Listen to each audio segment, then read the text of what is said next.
जय श्री राधे। बारात आई, आतिशबाजी हुई, सब बहुत अच्छे से हो रहा था। फिर जयमाल का टाइम आया। लड़की आई जयमाल पर, स्टेज पर लड़की आई। लड़की ने लड़के के गले में जयमाल डाला तो लड़के ने लड़की के गले में जयमाल डाल के और उसके सामने झुक गया, हाथ जोड़ के उसके सामने झुक गया।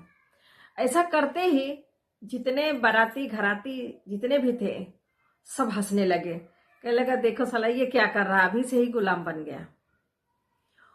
और उसके ऊपर ताने मारने लगे, उसको तीखी टिप्पणियां उसको मिलने लगी। तब उसने सबको संबोधित करके बोला कि आप लोग हंसते हो तो हंसो, मुझे कोई फर्क नहीं पड़ता है।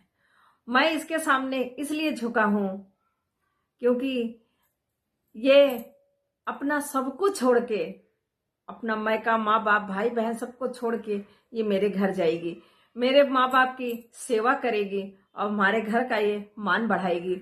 मुझे पिता बनने का ये सुख देगी और मेरे माँ बाप को दादा दादी बनने का सुख देगी। ये मेरे घर की लक्ष्मी है, तो इसका आदर करना मुझे नहीं लग रहा है कि इसमें कोई गुलामी है। अगर आप लोगों को लगता है कि इसके सामने झुकने से गुलामी है तो ये गुलामी मुझे मंजूर है, क्योंकि ये मुझे दुनिया का सुख देगी, मेरे घर का मान सम्मान ही बढ़ाएगी। इतना सुनते ही बगल में ही उसके माँ बाप खड़े थे, वो उनका गर्व से सीना ऊंचा हो गया। तो सब कहने लगे कि वाह क्या संस्कार दिया है अपने बेटे को। हम सबको ऐसे संस्कार अपने बच्चों को देना चाहिए। लड़की के माँ बाप ऐसे इतना खुश हुए कि मुझे दामाद नहीं बेटा मिल गया है। अब मुझे लग रहा है कि मेरी बेटी अपने ससुराल में खुश रहेगी। एक तरह से दामाद ने उनकी बेटी की गारंटी दे दी थी। प्यार के लिए, प्रेम के लिए कृष्ण जी भी राधा के सामने झुके थे, शिव जी पार्वती के सामने झुके थे, विष्णु जी भी हमेशा लक्ष्मी जी का मान करते थे, अपमान कभी नहीं करते थे।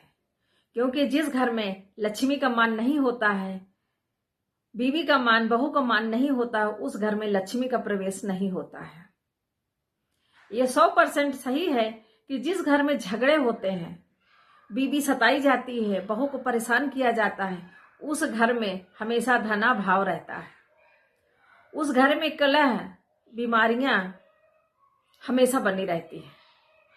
तो अपने होने वाली पति का सम्मान करना, पत्नी का सम्मान करना कोई गुलामी नहीं है, वो कोई बीवी का गुलाम नहीं बनता है।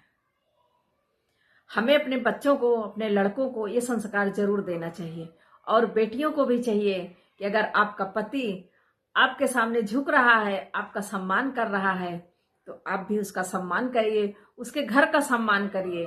क्योंकि जिसका ससुराल खुश रहता है और जो लड़की ससुराल में सम्मानित रहती है, उसी लड़की को मायके में भी सम्मान मिलता है और नाते रिश्तेदारियों में भी सम्मान मिलता है और उसको समाज में भी सम्मान मिलता है। जो ससुराल से लड़के अपने ससुराल को छोड़ के लड़की अपने मायके आ जाती है, उसको कहीं कोई सम्मान नहीं मिलता है।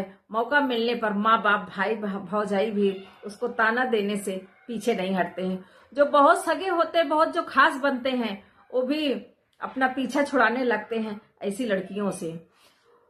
तो मैं लड़कियों से यही निवेदन करती हूँ कि देखो, ससुराल में सबके थोड़ा ऊंचा नीचा तो चलता है, लेकिन अपने ससुराल को बनाए रखना हम लड़कियों के ही हाथ में है।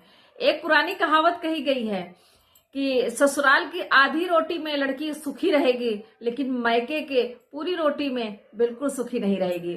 क्योंकि उसके दिमाग में हमेशा कहीं ना कहीं एक कसक रहती है कि मैं अपना घर छोड़ आई हूं, क्योंकि लड़की का घर ससुराल ही होता है। तो अपने घर का मान सम्मान जरूर बना के रखिए। अगर मेरी बात अच्छी लगी हो तो कमेंट प्लीज जरूर करिए। मेरी पोस्ट आप लोगों को कैसी लगती है जरूर बताइए। जय श्री राधे।